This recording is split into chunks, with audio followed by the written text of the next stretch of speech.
This one's gonna be about Jay-Z and a little bit of his advice. But more after the intro, as always. As every single day, but I love it. I love it. It is what I'm willing to do. But yeah, with that being said, hello, welcome back to the next episode of the Self-Development with Tactics fucking podcast. And I'm pretty pumped. I'm pretty pumped to sit here, record this episode, talk to you, and talk about Jay-Z and what he has to say as well. But before I actually forget it to mention, this particular episode is also available as a podcast, which means that you can listen to it, which means that it might be a more effective way for you to consume this particular episode because you can do something simultaneously. Watching the episode for 30 minutes or 40 minutes or 50 minutes is really not that efficient, because you can't do something simultaneously while you're watching the episode unless you're actually only listening to it and not really watching it. But you can just also listen to it by default. If you go down into the description, there should be the link to the podcast. And just click on it. You should be able to just get to a site where you're able to choose the site where you want to listen to the podcast on. So it's either you can choose Apple Podcasts, Google Podcasts, Spotify, various different platforms. Like there should definitely be that platform you're on by default as well. But Jay-Z, we're talking Jay-Z today, and I do hope that there's something interesting for you in it as well. I initially just was a little bit pondering around whether I should go through this or not, just because, I don't know, I wasn't quite sure. I wasn't quite sure if there's something interesting in it, and it is also, it's not that of a long article, but still I hope it is interesting, and still I hope it's a good one. Power players. Jay-Z says this is the genius thing he did when starting out in the music business. It was published on Friday the 18th of October 2019 at 10:21 a.m. EDT, and it was again written by Taylor Locke. It's Taylor Locke. Yeah, I think it's Twitter. It should be Twitter. Let's actually see. And what is it? Nothing. Oh, it's just her page and featuring all the articles that she wrote, which is good, which is great. So, Jay-Z, Frederick M. Brown, or Sean Jay-Z Carter has had nothing short of a record-setting career. In June, Forbes dubbed Carter the first hip-hop artist to become a billionaire. And it's just insane. Like he's just having so many companies or he's having money in so many different companies. But there was one thing in particular that Carter did early in his career that he later called a genius move. In the beginning, we went to every single label and every single label shut their doors on us. Carter said at the 2010 Forbes 400 Summit referring to himself as and his then business partner Damon Dash and Kareem Burke. Or Borka, whatever. The genius thing that we did was we didn't give up. We used that what do they know approach. I'm sorry. The genius thing that we did was we didn't give up. And this is really, really fucking genius. Unless, and I've been talking about it so many things, so many times. I've literally been talking about this thing that I'm just willing to talk about for so many fucking times. If there is something that you're willing to do and you're pushing through and it's good, it's really good. If it is something that you not want to come and you don't want to have and whatnot, then please don't push through. Change it up, quit, do something else.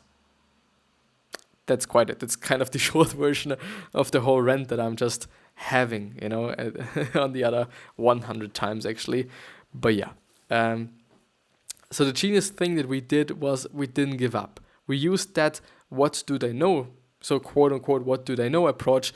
We didn't give up at that point. Instead, Carter, Dash and Burke started their own label called Rockefeller Records in 1994. Carter released his debut album Reasonable Doubt on Rockefeller in 1996.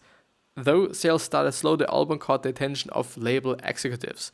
I think that was the genius thing we did, or maybe the most genius thing we did. We started selling our own CDs and built our own buzz. Carter said in 2010. Then the record companies came back to us.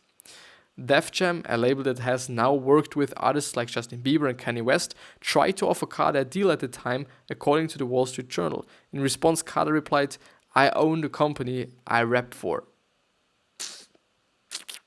Which is pretty great. If you're having that mentality, just please do that. I don't know if it's that applicable at this point in time as well. I don't know if it would work just at this point in time as well. But it could. I don't know. I'm really not educated in this kind of music label, and in general, I think I'm the most undereducated person in music there is. Well, not really, but I've always been pretty shitty at music in school. I don't know if you're having just music as a subject in school, but we had in primary school, and I've actually liked singing. I still like singing, and I still even think about actually pursuing something like a singing career, but I do kind of feel like that I'm not really a good singer, even though sometimes in my mind I am. But you know what it is like. When you're singing something, just by having just a song playing next to you and whatever, it sounds pretty fucking cool and good and whatnot. But if you're singing on your own and recording it, then you actually see that you're really fucking shit. But yeah, this is what it is. This is my thoughts. But I don't know, it could be applicable. You could be doing the exact same thing as he did as well, but I don't know if it is working. I don't know if you even have to. I don't even know if you have to actually have a label, just because you now can actually just distribute all your content on social media, and that's quite it then. And I guess a label is only there for distributing the stuff and actually making you famous, basically.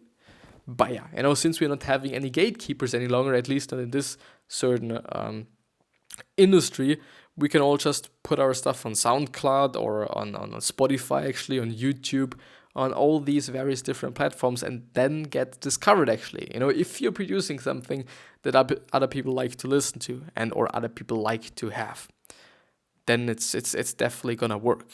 If not, it's not gonna work, or just it's gonna take some time. We had a different negotiation. It wasn't the same artist label relationship. Carter said at the 2010 summit, "Now we retained ownership in our own company, and it was the thing for us." Which is great. I don't know. It's just great, that they're doing something that they also just like to do. It's just really, really fucking important. Instead of signing with Def Jam, Carter eventually sold Rockefeller Records to the label. I see. Yeah, never mind. Def Jam first purchased half of Rockefeller Records in 1997 for $1.5 million, and then bought the remaining half in 2004 for $10 million, according to MTV, which is quite something, even though I guess it could have been more. Just as I'm thinking about it, for a whole label, I don't know who was signed with the label or on the label or whatnot, but yeah, yeah, I don't know. As I said, I'm not really educated, so therefore I'm not just gonna be debating about that, I guess. In 2008, Carter founded entertainment agency Rock Nation as part of a venture with Live Nation. Rock Nation represents talent in both music and sports, including Rihanna and NBA star Kevin Durant, I guess. Carter remains the CEO of Rock Nation today. Carter has also invested in and launched companies including Deuce, a cognac he co-owns with Bacardi. Am Edt, a champagne, and Tidal, a music streaming service. The entertainment and business mogul also has a stake in Uber that Forbes estimated was worth $70 million in June, which is quite some money, As an artist, Carter has collected 14 number one albums and 22 Grammy Awards. By the way, Will Smith is also having 2 Grammys, as far as I know. It's pretty great. I gotta have to say, there has to be a reason why Jay-Z is a fucking billionaire. Nobody becomes a billionaire by accident. This is really not something that happens. And I guess it is even what Mark Cuban said. He said that, if he were to start, or if he had to start again, then he would basically actually do the same things and The first thing that he would actually do is having a job as a bartender at night and also having a day job. So he would basically kind of work all day long, basically. And this is what he would do. And just because he's having all his skills, his sales skills, and all the other skills that he's having, these entrepreneurial skills, he would get a millionaire. He said that there's no doubt, that he's going to be a millionaire once again. But he doubts it a little bit that he's going to be a billionaire again. Millionaire is quite okay for him. This is somehow like, it actually seemed to to be relatively easy for him, to just be a millionaire again or get a millionaire again. But he said that for being a billionaire, you do just need some luck as well. And I don't know. I gotta have to say, like, as I said, nobody becomes a billionaire just by accident. I think this is not something that's gonna work or something that's gonna happen. Maybe for some people, of course, we are so many people on this planet. There just has to be somebody that just got a billionaire by, I don't want to say accident, but by just a lot of fucking luck. Like, I don't know if there's actually somebody that won in the lottery just a billion. I don't know. A billion lottery win. The anonymous sole winner of a 1.5 billion US Mega Millions drawing last fall has come forward to claim the jackpot, choosing to collect a record one-time cash sum of more than 877 million, South Carolina's Lottery Commission said on Monday. Reuters. South California lottery winner claims record 877 million cash. The thing is, if he won 1.5 billion, why is he only getting 877 million? Is it because taxes? I actually guess it is because of taxes. Well, let's see what the New York Times says. I'm going to show you as well, actually. An anonymous person in South California finally claimed the record-setting prize from October's 1.45 million Mega Millions jackpot, opting to collect a one-time lump sum of 877,784,124 bucks. The state's lottery commission announced on Monday that the person has stepped forward, ending questions about why, 5 months after the winning numbers were announced, no one had claimed the money. It was the largest payout to a single lottery winner in United States history. The winner had until April the 9th to claim the money. Winning the lottery comes with a long list of difficult decisions, which may explain the delay in making the claim. Thus far, the winner has followed the typical playbook to minimize or avoid potential complications. The person has stayed anonymous and has gotten help. The winner retained Jason M. Curland, a New York lawyer who has branded himself the lottery lawyer after representing several high-profile winners. In October, Mr. Curland told the New York Times that the biggest challenge is making sure the windfall does not ruin personal relationships. And so on and so on and so on. I'm going to link down this New York Times article in the description, so if you want to check it out as well as the CNBC article, as I'm always doing it. But let's actually check out, since this is actually the episode for tomorrow. Today is Sunday, tomorrow is Monday, obviously.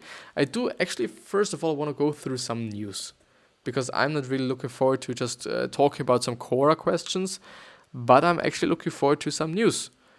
But let's actually, please just don't do this. Let's do it like this, is a little bit more friendly. Pixel 4's Face Unlock finally catches up to the iPhone. It's about damn time. Well, I don't know. Like, I actually gotta have to say, so many different devices and so many new devices are being launched at this point in time. Like, so many new devices. It's just really insane. The thing is that I'm still having an iPhone 5S. 5S. It's not a really new phone. It was launched, I think, in 2000 either 13 or 15, something. I think it is actually 13. Let me check. Actually, why would I actually memorize some shit like that if I can just look it up? No, not 5. 5 or W, actually, not V. Yeah, it was released in 2013, so it's 6 years old. It's really an old phone, and I really have to say that for me at least, it is working really fine.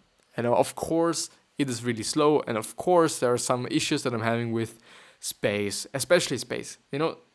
I think one of the only reasons I would actually get myself a new phone is just to have more space on my phone, because I'm literally not able to just take any fucking photos nor videos, but especially videos.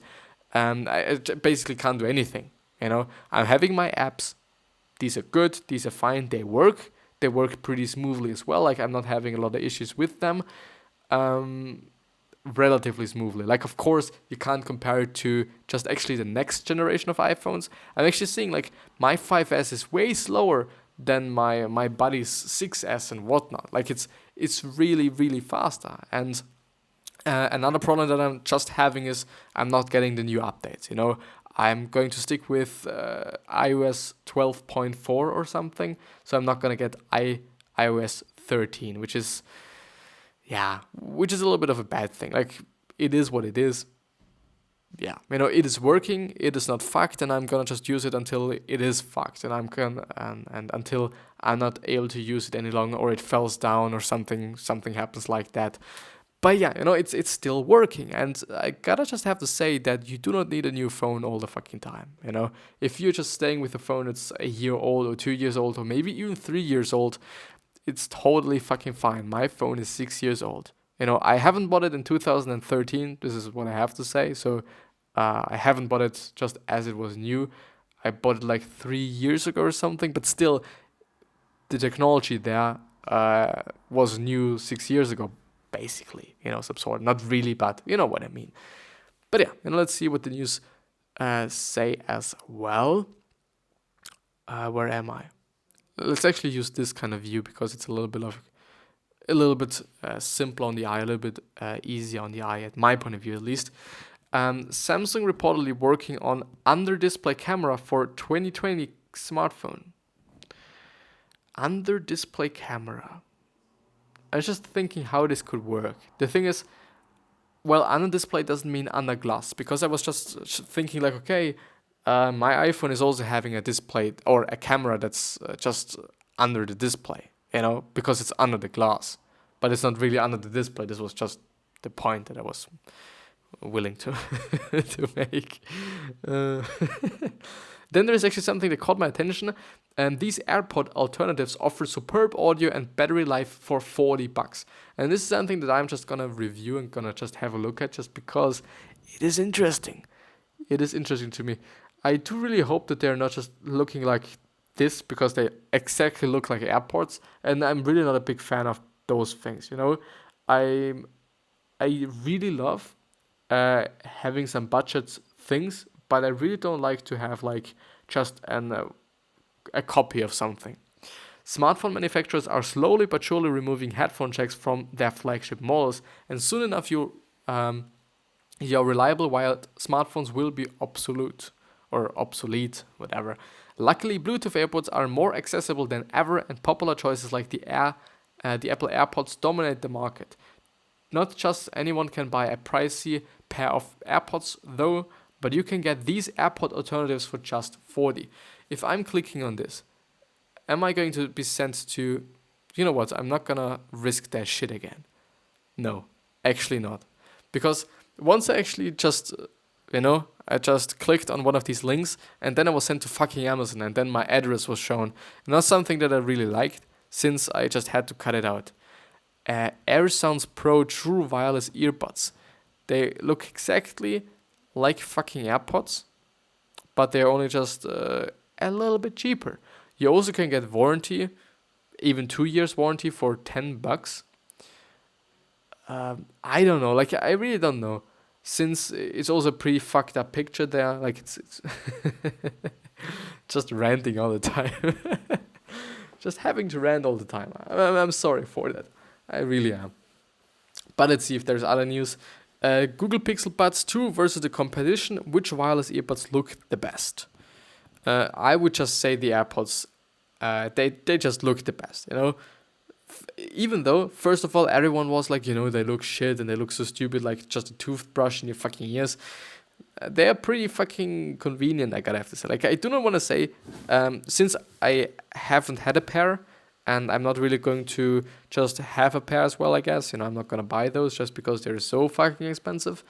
But they're just pretty good, I guess. The sound might or might not be just really excellent or not. People have said it is actually pretty good, but I don't know, like, Apple has always made just some quality products. They're definitely overpriced, but they're just quality products, how they're done and made is pretty nice and pretty great.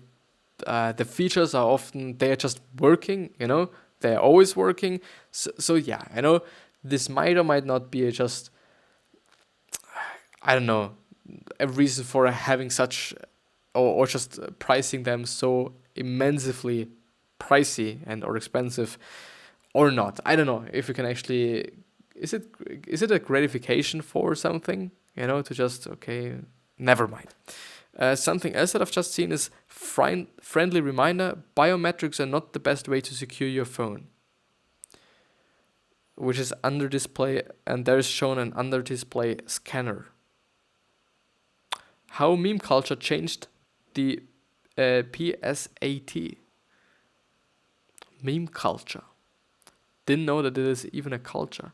Thank you for coming and welcome to the college boards, whatever. So it's just actually a bunch of memes around the PSAT. Okay. Let's actually just have one core question as well. Just because I do want to have some value in here. I don't know if there was some value up to this point. I hope actually. What can you do less to improve life? Really easy. Actually really easy, but I'm just still gonna take it. Don't smoke or smoke less. Don't drink less. Eat less unhealthy shit or just eat healthy. Just don't be so negative. It is actually really bad advice. I know. It really is bad advice to just say, okay, you just gotta have to be positive. You just have to be positive and that's it, and then your life is cool.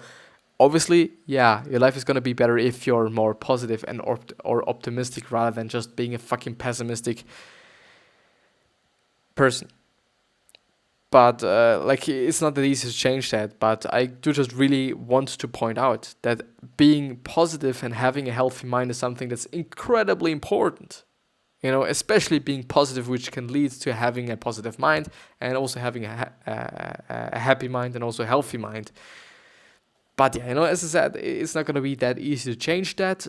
You can change that by just, for example, having the particular perspective on certain things. Like, you can always see things in a negative light and also in a positive light. But if you really focus on a positive light, then it's just going to do a pretty good thing. It's going to do pretty good, I guess, at least. But yeah, something else that you could just do less to improve your life. Spending time with people that you, first of all, don't like, you maybe even hate, or that are just not good for you. Some people that do just only bring out the very negative in you. You should just really kind of lower the amount of time you're spending with those people, I guess. But yeah, I guess this is quite it. Maybe they're just... there might be just an unlimited amount of other things that you could just do less to improve your life. But I think this is just the main pillar ones, or the main just types of things you maybe should do less to being able to do that, I guess. So yeah, I do hope that this episode was somehow kind of valuable to you, for you, whatever. But yeah, I wish you the best health of happiness and also success. And I also hope that you're going to remind yourself on how you're going to be remembered, which basically means your legacy. Because we can just be nice and then being remembered as a nice person in theory. Practically, it sometimes won't work because we're 7.7 billion people on this planet, and there's just going to be somebody that just hates you or just dislikes you. It is what it is, Can't do anything about it. Something else that I just want you to think about are 3 questions. The first one is, why are you here? The second one is, what are you trying to change? And the third one is, what is bothering you the most? Since a lot of companies that are now pretty successful started with having a solution or finding a solution for a problem that really pissed them off. and they're also going to show you your purpose. Those 3 questions, I at least hope. And if I was able to just give you some value, I would really just appreciate if you would like this video, like the podcast, or rate the podcast, and also subscribe to the podcast and or subscribe to the YouTube channel, so that I'm going to see you the next time, which would be amazing for me. I see you, hopefully the next time.